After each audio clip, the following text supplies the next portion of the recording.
preservation of character houses in Brisbane is about class segregation. It's not about heritage, and arguably it's not even about character, unless by the word character you mean wealthy, upper class suburb character.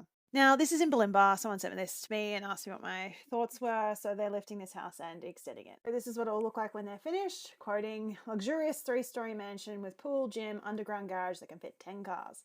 Now, there's an existential question here. If this is the house that you want, like you've got enough money to do this and this is the house that you want, why would you buy a block with a character house? Like there are plenty of post-war houses that you can just knock down and do whatever you want with. But maybe they really, really liked this block.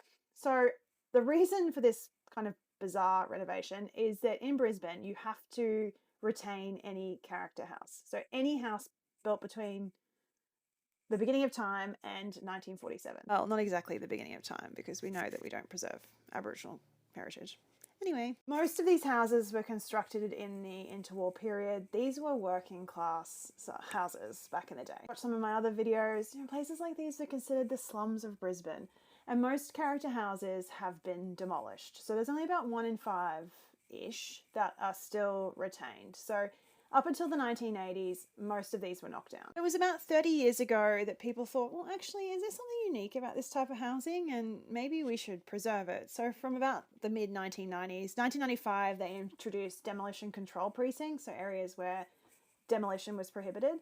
And then from about the 2000s, bipartisan support, so blue team and red team worked together to introduce protections for these houses. Now, Brisbane City Council benefits from this great aerial map that was done, this aerial imagery that was done in 1946. And so this is what they base their planning rules on. So if your house was in this map, then it will be in a traditional character overlay, it will be in a traditional character zone, and you are not allowed to demolish it. Again, this is a map from my research that just shows the extent of this zone in the kind of inner area of Brisbane. So the red is the character infill zone. So you can build townhouses and apartments in this zone, but you have to retain the character house at the front of the lot, and any infill, so any townhouses or apartments, have to be of a similar scale, so 2 to 3 stories.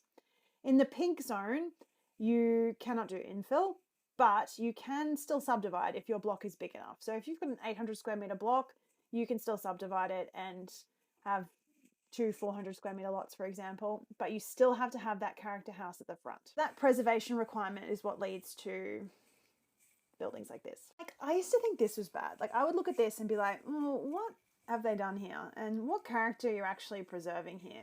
Remember, when these houses were first built, they did not have indoor toilets. They were outhouses. Some of them didn't have running water. They certainly didn't have garages.